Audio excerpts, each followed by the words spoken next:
when you're talking about how to teach things in general, I think that there's maybe it's good to reverse the question and invert it, and maybe talk about really terrible ways to teach. In my opinion, the wrong ways to teach stuff is it's to start from a really low level and get people very confused and fixated on the things that really don't really matter at the end of the day, right? So bike shedding about syntax and whether to use leading or trailing commas in SQL. Like these are, I think, really pedantic.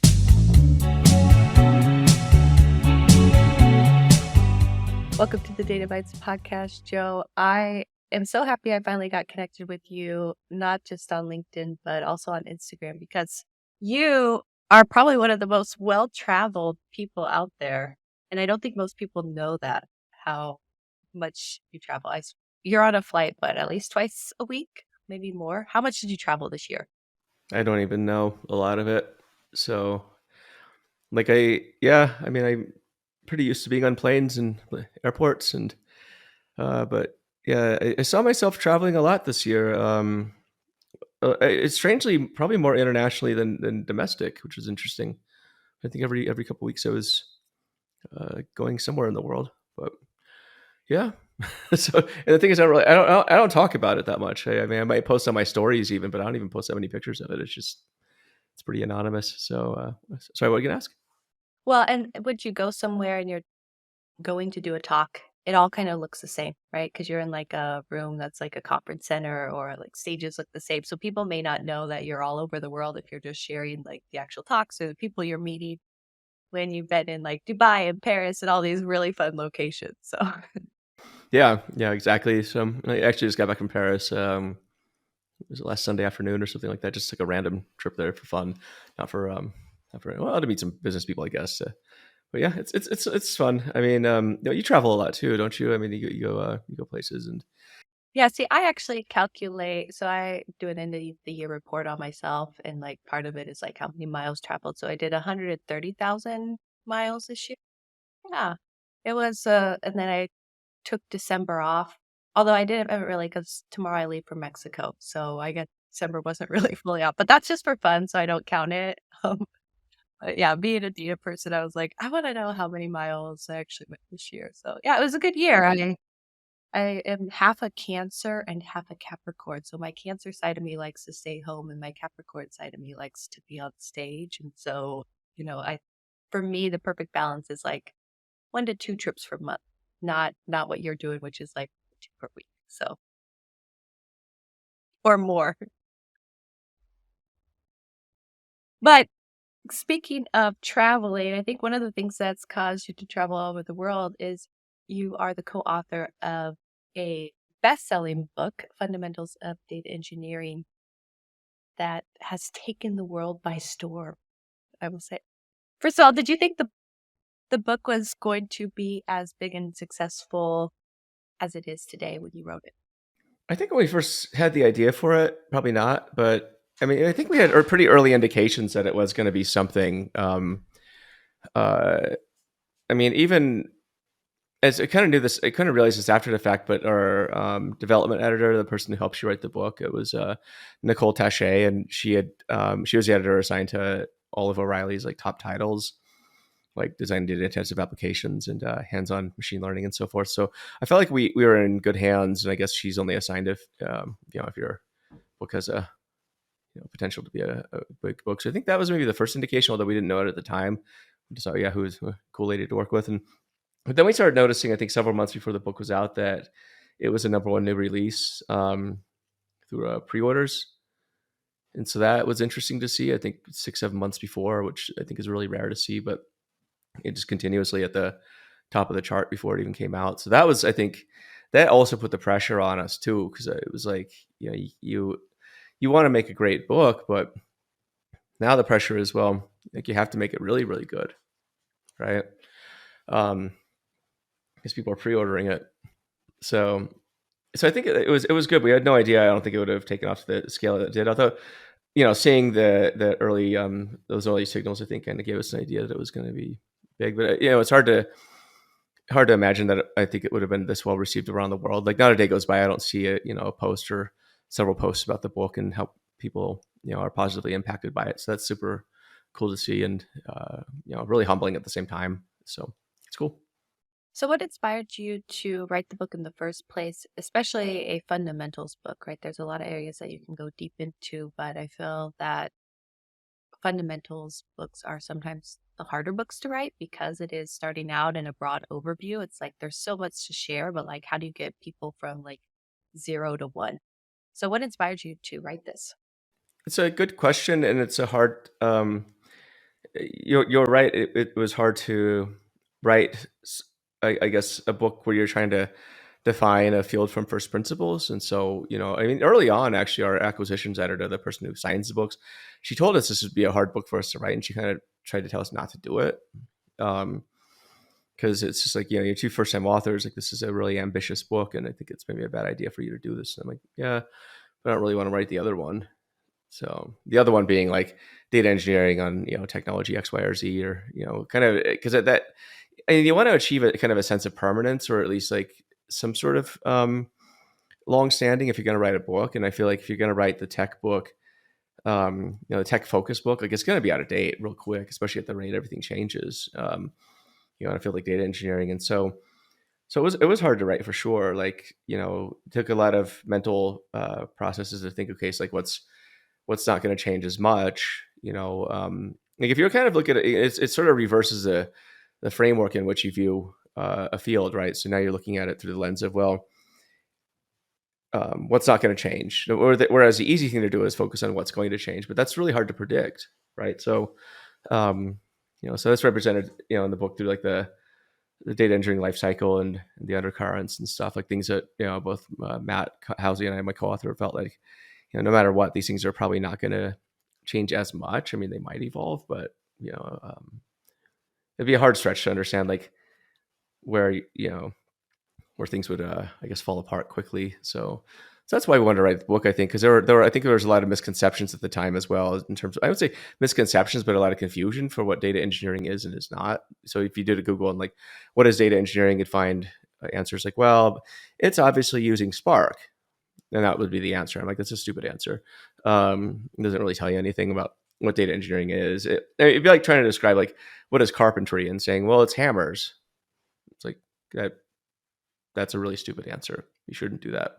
But that's what I would see often in online. And then through our consulting practice at Charteri Data, we just we're a data engineering firm. That's all we do. And so I think we just wanted to have a book that I think kind of distilled our experiences and knowledge into a book. But yeah, so because so some of the reasons, I mean, it had nothing to do with like wanting to become a internationally globetrotting pundit or any of that kind of stuff. I think so. If you're planning to write a book, the audience, like, please don't think of that as what's going to happen. It usually doesn't. Yes, that was a unforecasted derivative of one of the outcomes of it. But you make a really good point, I think, in terms of just teaching a class in technology or writing a book, which is it moves so fast that you want something that's going to last kind of at a time, which is why it's really great to get to those core concepts and principles. So, can you go over a little bit about like what are those core concepts and principles of data engineering? Because I think you made a great statement, which is so often when you look up any job title, particularly in tech, they tell you about the job title based on the tools you use. And we know that those go out of date at least within every 2, for sure every 5 years. Like whatever tool set you're using is going to be switching over rapidly.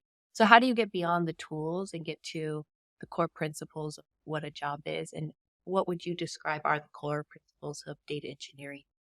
But yeah, the core principles of data engineering, I would say, relies on what we call the data engineering lifecycle and managing that lifecycle, right? So, data engineering is if I'm going to give you the TLDR, it's essentially getting data from some sort of a source, doing something to it, and then making it useful for downstream use cases, such as analytics, machine learning, data science, and other things, right? So it's a data oriented support system. So the old trope is that data scientists spend 80-90% of their data getting data, cleaning data, all this stuff, and not actually doing the stuff that they're professionally trained to do, right?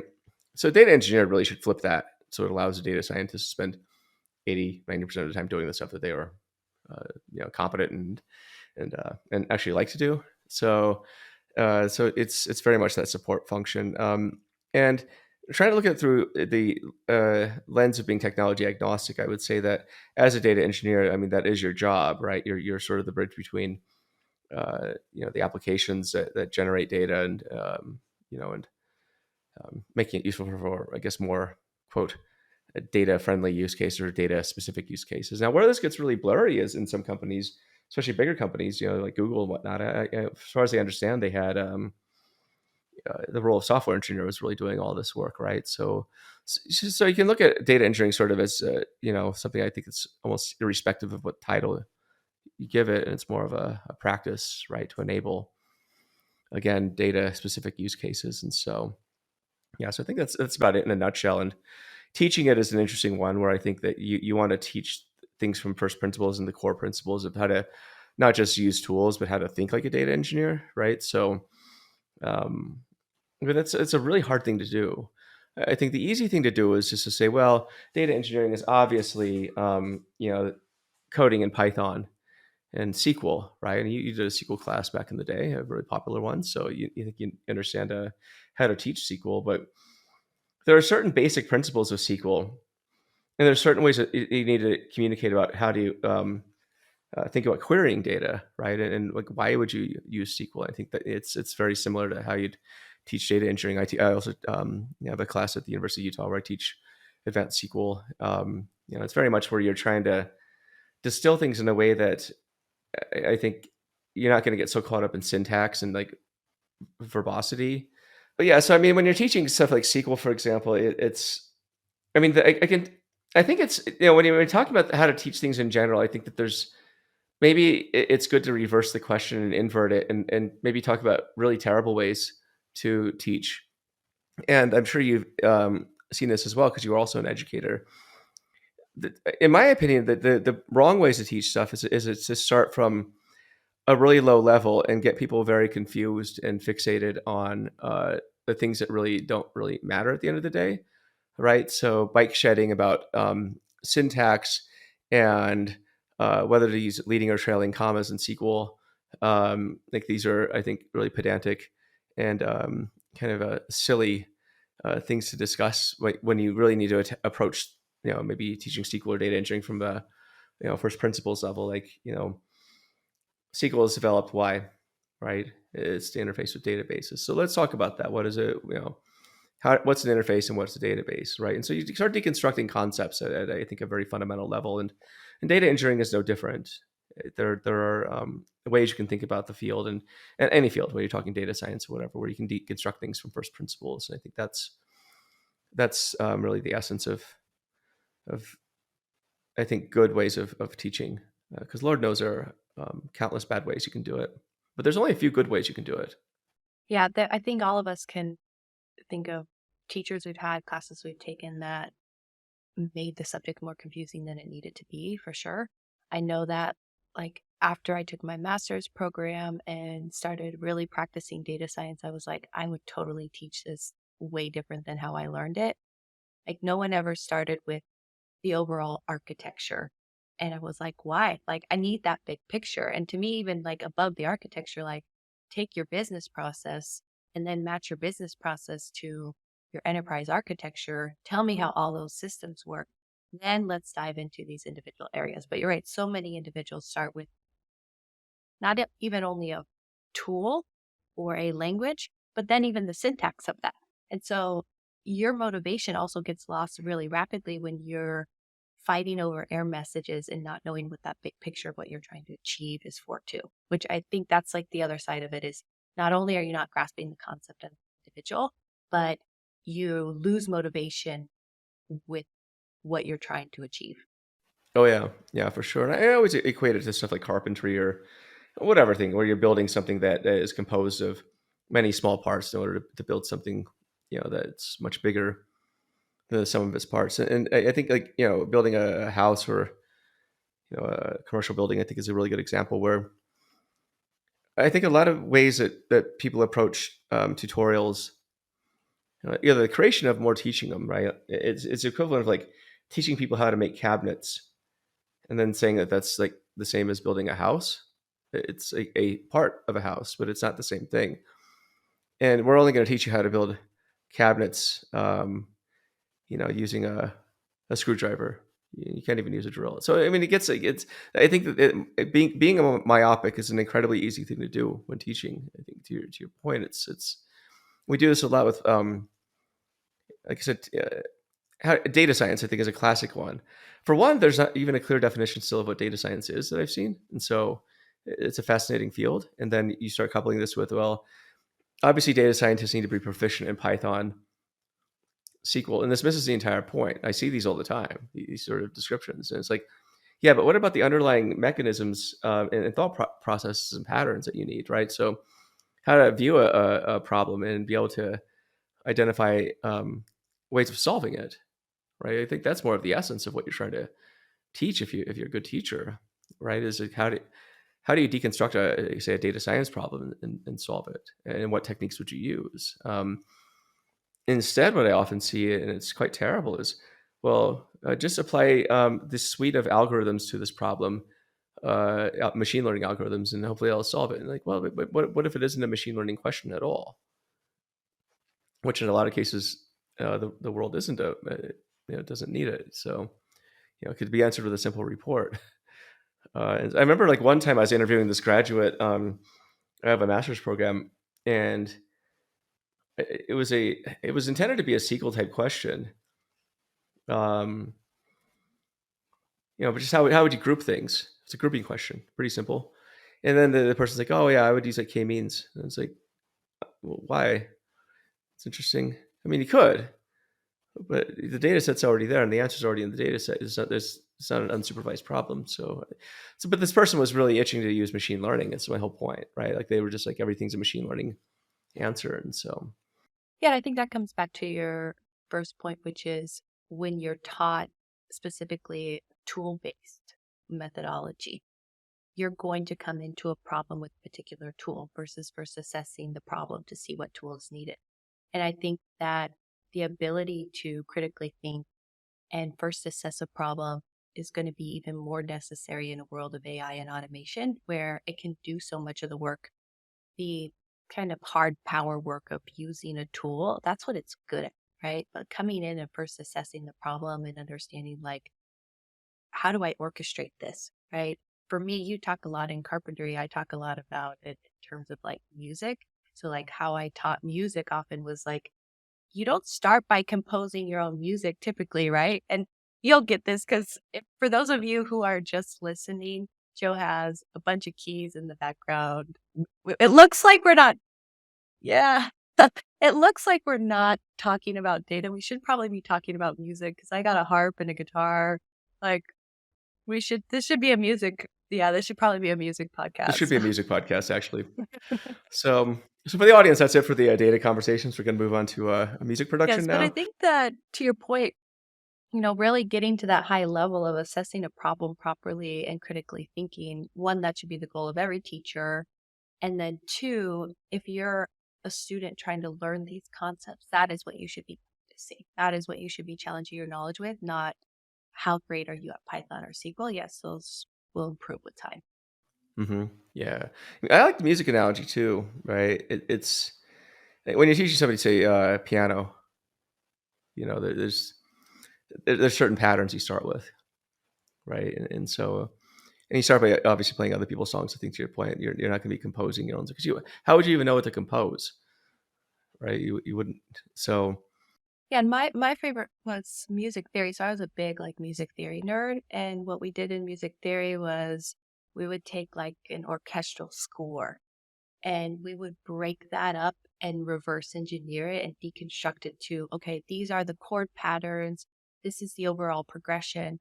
And so for me, I often say like my first like data science or data experience was like analyzing music and reverse engineering music scores, because that taught me so much. I could start to see how masters of their craft constructed something together by simply just reverse engineering it and breaking it down into its like simplest forms. And so that's why I think it's so helpful for individuals. Like, go on and to Kaggle, and there's so many like notebooks out there that you can see what other people have done. For me, that's the best way I learn is just show me the answers and I'll reverse engineer and learn the patterns and then I'll be able to pick it up from there. But I know you have a lot of thoughts on the future of education and particularly education in tech. I know you're taught classes, you have one with O'Reilly, you're working on a few other ones. Where do you think, I know we've talked about some of the pitfalls with education in tech, but where do you think it's going? I have a few ideas on this. I think there's a couple threads. I'll give you an example of something that happened the other day.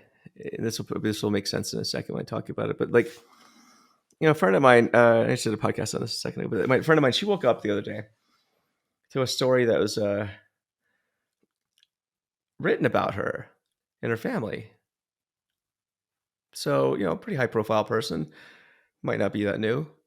Except when she read it, it was like this seems like it was generated by generative AI, like a large language model. So I went poking around a bit, on this site where this article is hosted, and I was like, oh my gosh, I think this is like part of a big SEO effort. They're just cranking out articles, cranking them out. Like, I actually took a video of the page counter, the blog. How you can say like page 1, page 2, and there were like 6 blogs per page, and this thing was literally generating, I think, within about a 10-second frame, about 500 pages. I videoed it. And I was like, what is going on here? That's 3,000 blogs. You look at the blog titles, and they have nothing to do with what this company does. And I was like, okay, this is sort of the future of content, and I'll tie this back to education in a second, right? So I just did a podcast on this, but I feel like in general, the value of content, it's not just going to be zero pretty soon. It's going to be negative because it's actually useless content. In this woman's case, this article is full of all kinds of inaccuracies. Thankfully, it wasn't disparaging. It's pretty neutral, but at the same time, I'm just like, why did this article even exist in the first place? It serves zero purpose for this company to have this on their site. Now, what does this have to do with education?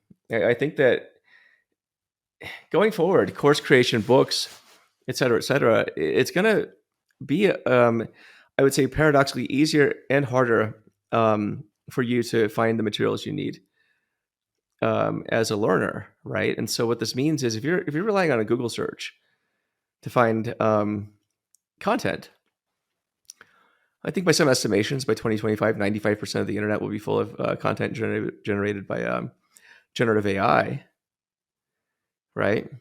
How are you going to know how are you going to know it's real? The second component of this is an interesting one. So a few months ago, Amazon said, well, authors can publish no more than 3 books per day on our platform. So let that sink in for a second. 3 books a day, it's a lot for an author. And curation and discoverability of books is going to become a lot harder, right?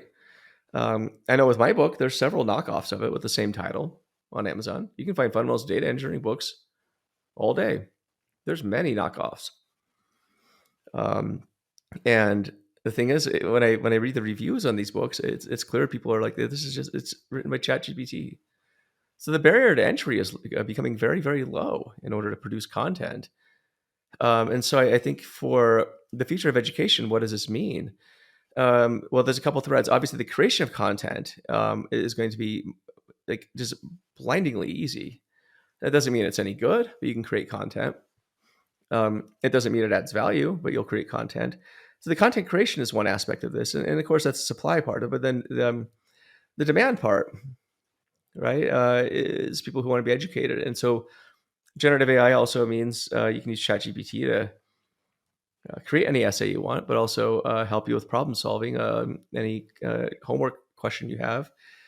And so I think this presents an interesting inflection point that we're currently going through, to which I'm not sure anybody knows the answer. But I think if I take the same approach I did with my book, focus on what's not going to change, people are going to want to get results if they're eager to learn. I think whether people will be eager to learn is a separate question, which I'm also grappling with. But the fundamental notion that the education the way we've been educating people over the past, I would say, since the industrial age, will still hold. I think where there's going to be a lot of tweaks to this that paradigm, right? The notion of essays and all that is going out the window. I think education is going to be more about figuring out, being able to discern like what's right and wrong and why. Um, and what does this mean? It means fundamentally the nature of how we teach is going to have to change. I think it's going to be a lot more discourse driven than it used to be. It's actually going to be kind of it's going to harken back to the older days, I would say, of education, where you can't just read stuff anymore because how do you know it's even true? But what you can do is have dialogues and I think discussions and debates and um, in order to search for truth in the subject matter you're trying to to learn about, right? And so for essays, I would say like one thing I've been thinking about is, well, writing an essay, that the effort of that has gone to zero, arguably. And but if I were to give you an essay and have you improve on it, well, that might be an interesting thing. ChatGPT can sort of help you, but then I want you to explain why you made these tweaks and why is it a better essay than the other one, which might grade like a D or an F, and why can you get this to an A? What does this mean for data education? I think that it's going to focus people a lot more on. I was actually talking with my friend Ari Kaplan about this today. He's over at Databricks. We were talking about sort of the nature of what LLM changed in the workforce. I think it's very much equivalent to what it's going to change for education. You're going to need to become the master of a domain and really understand your domain and really dig deeper into causal questions of how and why, because the notion of how we've been doing, say, analytics is going to change, right? So the ability to answer what, when, or where type questions, I think it would be a bit silly because a robot can do that much easier than you can. And so I just think that the way we're going to be training data professionals and technology professionals is going to change considerably with software engineers. The ability to generate code, just like an essay, it's super simple now. Do you need to know what the code's doing? Absolutely. Or maybe not. I mean, everyone's been using Stack Overflow for ages anyway, so I could argue that nobody actually understands what they do. They just copy and paste. But this takes it to a completely different level. And so I think that education and content is really going to have to focus on the things that AI can't do, and that's what's going to make it effective. And so I think with content, for example, and courses as it relates to tech, it's going to be a lot more about building. If you're a teacher, it's about building that trust and that relationship with your students. Um, if you're a publisher, it's going to be really difficult in some ways, right? Book publishing, I think, is kind of on the traditional models on the way out. Some would say that it provides more of a moat around content creators, but if you look at who a lot of the tech publishers are getting on their roster these days, it's mostly people who have a large following who can sell books because publishers don't help you market. It's also people that can, coincidentally write a really good book. But if you can do these two things, and a lot of these publishers are printing on demand, the arguments, well, why doesn't this creator just go and do it on their own? And I think increasingly you're going to start seeing that where educators are, going to be, um, I think, have a lot more power if you're doing, if you're really connecting with your audience. I think this is a time when there's actually going to be ironically less competition in some ways. For people like yourself, right, and for people like me who actually, I think, have built a really good reputation and are also really good at um, teaching, right? And so it's an interesting one, but I feel like what we're seeing right now is a massive change that's happening in real time before our very eyes, and so it's pretty exciting. I think it's super exciting and it's going to continue to happen faster and faster because we're on this exponential curve of building off of the foundation models that have been built, building off of the foundational infrastructure and architecture that we have, which helps so much. But I also do agree with your point about content. There was a sci-fi show on Netflix that I watched a few years back. I can't remember the name, but essentially, if you had more money, you got an blocker. And you see this in like a lot of sci-fi, right? Where it's so noisy because of all of the ads that are there that you'll put an ad blocker in your brain so that you don't hear and see it all. And I think that's actually where we're headed almost in terms of content. There's just so much coming out that the luxury item will be simplicity. The luxury item will be that hyper personalization. And so I also think that education will head that way. I don't know if you saw, but like LinkedIn Learning is creating their own LLM, like training it off of all of the model, all of the data that they have on what's been taught already, right? We'll see where that goes, but I do see there being a hyper personalization in education. And then I think there's this crossover too that eventually happens of first the AI is helping us and improving us to learn. And then it just crosses a barrier where it just takes over and does a job and there's just really no point in learning. And for me, I think where we go from there is really in terms of the humanities, right? And like you mentioned in terms of these discussions. So I've been thinking of bringing back this concept in the early 1900s of salons where you bring together just a diverse group of people to have discussions and talk. And I've been so hungry for that lately because I'm like, conferences don't do it anymore. I think conferences were meant to be that and they're failing us because people don't want to sit and listen to a talk. I can listen to YouTube videos, podcasts, etc. I just want to talk to people.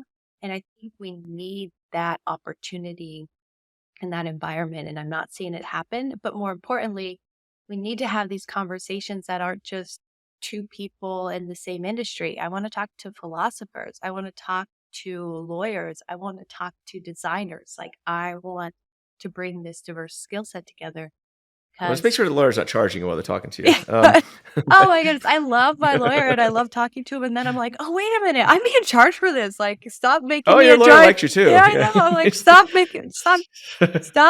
having me enjoy this conversation. But you're absolutely right. And I like the idea of sort of the multidisciplinary, multi-industry salon too. I would totally go to that. I mean, some of my friends are doing that. Like my friend Ethan Aaron, was it last year? He started the low-key happy hours in New York City, right? And that was meant as an effort just to bring data professionals together at in this case, a dive bar in Chelsea called Flannery's. It's really charming place. So, but the thing is, it's like no salespeople are, if you're a salesperson, you're not allowed to go there and just chill. Like if you're going to do that, like you'll be booted or just asked not to come back. Everyone buys their own drinks, so there's no vendor. And I think it's a really cool environment where people just get together for really great conversations, right? It's sort of the conference without the conference or the meetup without the meetup. And you're absolutely right. Like the conferences, I mean, Lord, I don't even know how many conferences I've been to. You go to a lot of them as well. And they serve their purpose, but often it's a purpose of conference organizers making money or, vendors, you know, shilling whatever they do, which is the name of the game. I mean, it is what it is. I'm not going to fault anybody for doing that. That's literally the business model. But what I think you're absolutely right that the most interesting parts have always been, the hallway discussions, as they call them, right? And so, my favorite thing to do at conferences is just go, hang out there, talk to people, go get lunch with people, go get a beer or 12 or whatever, and just have good combos like you do, right? You're very gregarious and you get out and you're very sociable and If I attend a talk at a conference, it's like a big deal. Like if I sit through a whole talk, I'm like, wow, I can't believe I did that. Like I'm there to like socialize, have lunch, have drinks. I'm pretty much there to eat and talk, like that's what I'm there for. So yeah, I think there's gonna be a lot of evolution in how we connect, how we learn, how we grow. I'm curious about your own personal evolution. So you have a term that you've coined, a recovery data scientist. How did you get to this point that you needed to recover, and what does that mean? oh man, it was a long road. A lot of bad decisions along the way. No, just kidding. So, I think the term. So, I mean, I got into machine learning pretty early, at least in at least its latest phase. I mean, I always had an interest of it, even when I was a teenager. I grew up on cyberpunk novels in the '90s, and I always had an interest in AI and this kind of thing and in machine learning. But it was a lot of it was theoretical. The computers back then sucked pretty bad, especially if you were trying to do this on your own. So I just sort of tabled it. But I've always been interested in stuff like the singularity, which is a notion that eventually AI will, take over the world and whatnot and lead us onto a blissful future. I've since departed for some of those ideas, but yeah, I mean, I was working as So who was it? It was me, Dave Gonzalez, who's Ben Taylor's business partner, and a few other people. And we had this early auto ML company. I think we might have been the first one, if not one of the first auto ML companies in the world. And so I was a software engineer there actually. And so I quickly realized that the whole notion of like machine learning and automated machine learning, the algorithms was like I think the fairly trivial part, even though it's complicated. In that case, in those times, we're doing ensemble learning, which is just kind of a tournament of best fit for whether algorithm is going to work for that data set. But the things like so like automating feature engineering, for example, right, which is what you should probably want to do if you're getting a data set, and like all this other stuff, hosting models and retraining. Like there was not a playbook for this kind of stuff. Like you had to kind of figure it out, and so we were that was some of the stuff I was working on, and then I kept noticing as data science started taking off around what was that like became popular in the early 2010s, and it reached kind of a crescendo around like 2014, 2015 with the rise of deep learning and the popularity of that. And I kept noticing like people were hiring data scientists, including myself, and like I don't know, there's not usually a lot of data to do anything interesting with, or people hadn't thought through the problems. But it kind of reminds me of today actually with this whole AI boom right now, where everyone's like, oh, we got to get into AI. But it's like, why? It's like, well, because everyone else is doing it. Like that's cool. It's the same. It's the same mentality as far as I can tell right now. And what does this all mean as far as recovering data scientists goes? Well, I think after you see enough instances of people trying to do data science, often when there's no data upon which to do the science, then you start getting a bit skeptical. I think Dave and Ben, we especially Dave, he's a bit curmudgeon like me, started calling each other reformed data scientists. I think I changed it to recovering, just because why not? Sounds cooler. Um, but that sort of stuck. You can sell a 12-step program with that. If you have it as recovering, you can Yeah. also add on like, here's how I recovered, and So here's how you recovered, can and too. yeah, exactly. I found Christ, and it's great. So it's just one of those things where I felt like, and I definitely felt like I was a lone voice throughout. This is about 2015. That's when I started getting more into data engineering, because I realized that that's maybe it sets the foundation for data science to succeed. The inverse is never true. I can't do data science, a lot of data science, and say, oh, we need to bring in the data engineers because we're gonna help support them, right? It was the other way around, and so I got into data engineering. And a lot of people thought I was crazy. Like, why would you not do data science? I was like, I don't know. Just trust me on this one. And so, but now, I think you fast forward to today, and that sense of, uh, you know, those observations I think would have been proven true, right? I mean, data engineering is now seen as sort of a prerequisite to data science, but back then it wasn't obvious because everyone was telling you that was just definitely not the case. Just do data science and everything will take care of itself like magic, right? And so, Yeah, and I would say it was also kind of looked at as like a lesser than of data science. And now it's like, no, that's foundational and more valuable, and how much, I think even more so, there's going to be more question of what is data science and what does data science do. I know, do you know Harpreet Soda? Him and I were just discussing this. Yeah, we were discussing this last week of like, okay, now we have like ML engineers, ML ops analysts, like data engineers. What does the data scientist do? Like, where do they fit in? Like, is it A/B testing? Like, well, an analyst could do that, and do we even need them to do that? And like, what is that role? So I think it's even going to become more prevalent here in the future of like that question. And I think it also just gives the rise to the value of data engineering as well. for sure. And you mentioned the word analyst. I mean, I remember back in the day when analysts was a four-letter word as well, right? Like data science, would you write analysts? Well, yeah, but they just make reports and do it, and analytics. Like that's somehow like a lesser thing, right? Even though it's been around longer, and now what I thought was funny too is data science. It started out as sort of I think the Drew Conway Venn diagram of what was it like hacking skills and domain expertise and like stats or something like that or something like that. But it was, and I think back in the day, it was often equated with machine learning. But then because job titles will do what they do, right? It starts agglomerating everything else around it, like a black hole. Um, just sucks in every other conceivable like tangential role, and that becomes data science. I mean, the same thing's happening in data engineering right now, to be perfectly frank. And so I mean, the term data science has been, yeah, I don't even know what it is. I don't think anyone does. So that's kind of where you are right now, though. It's exactly what you said. Is that an analyst? Is that a is that a this or that, or what is it? And so, but so it's been a victim of its own success in some ways, right? I mean, it was a huge job.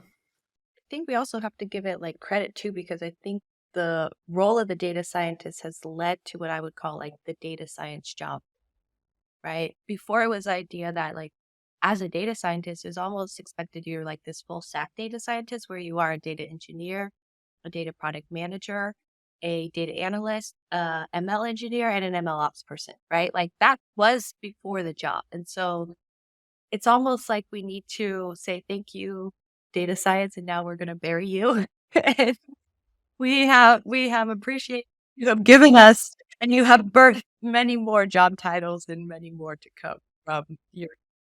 Oh yeah.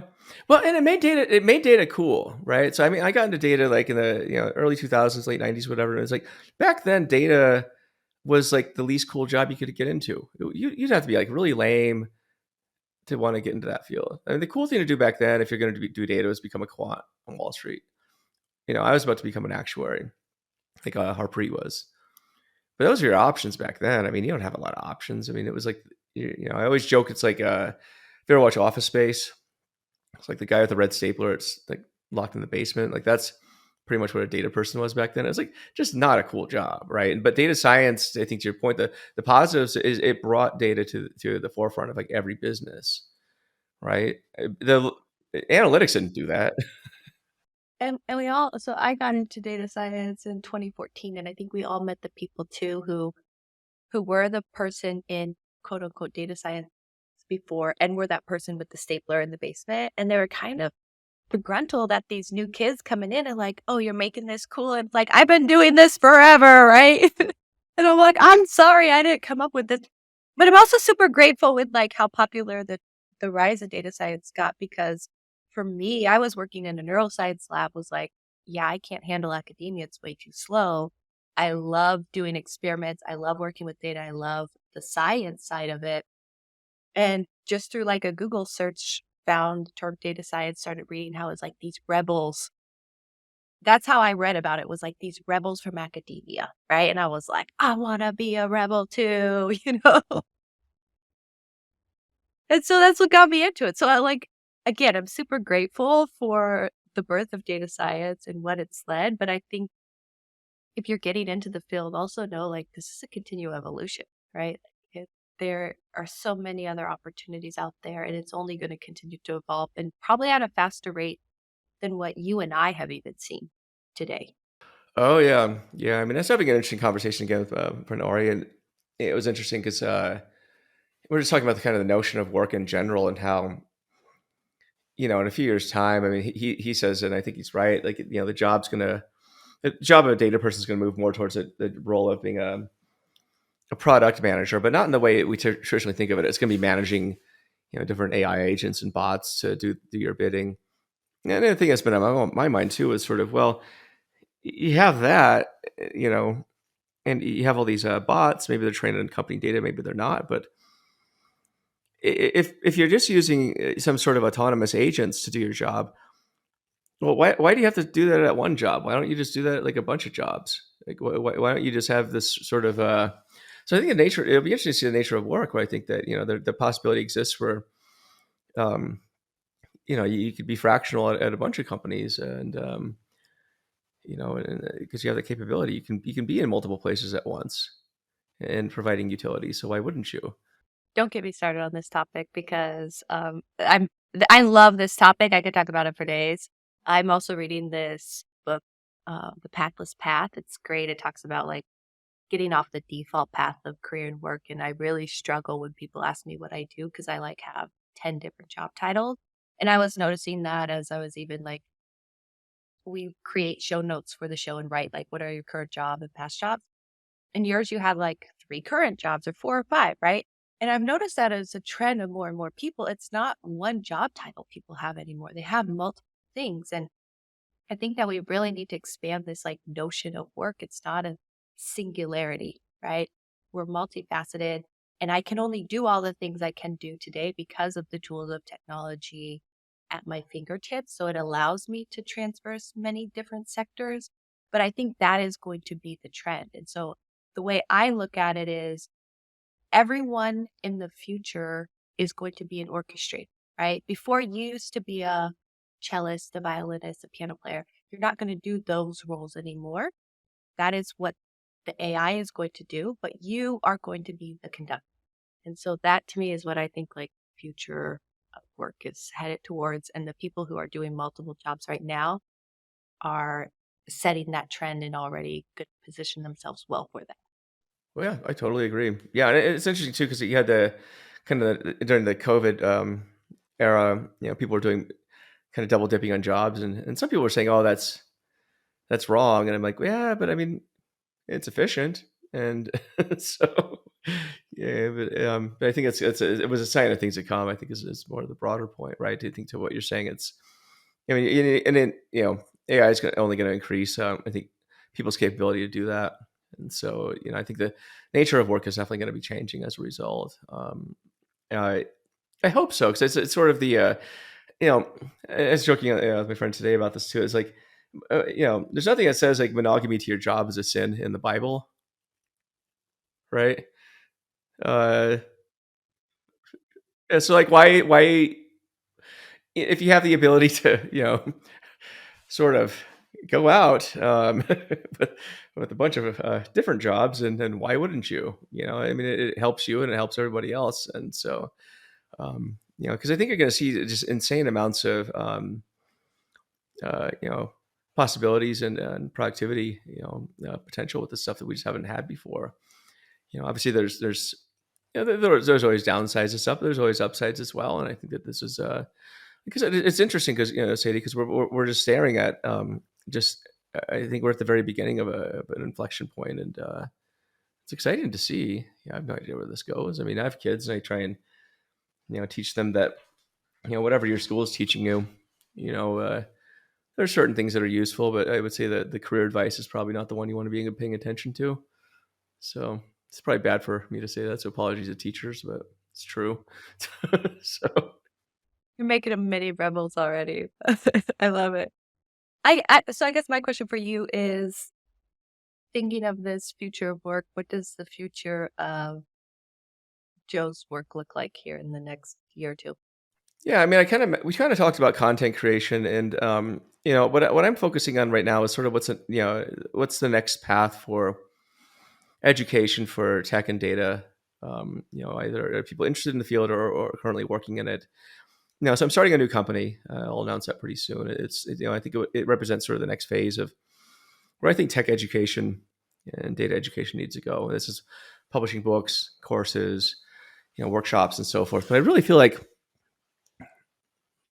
I think courses are in better shape, but book publishing is one where I feel like it's still the model is still stuck in the legacy model of brick and mortar sales. And the notion of a book is changing, as we talked about earlier. Content, the value of most content is going to drop to like below zero, actually.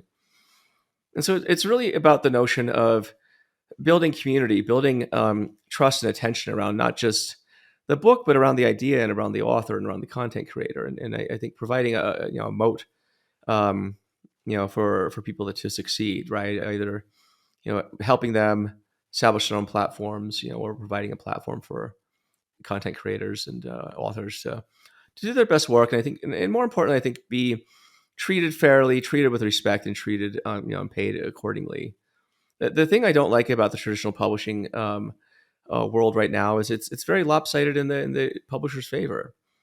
But in a world of print on demand, in a world where again it's a distribution and marketing is largely reliant upon the authors who did all the hard work to create the content in the first place. Why is it that the publishers take so much and provide so little in return?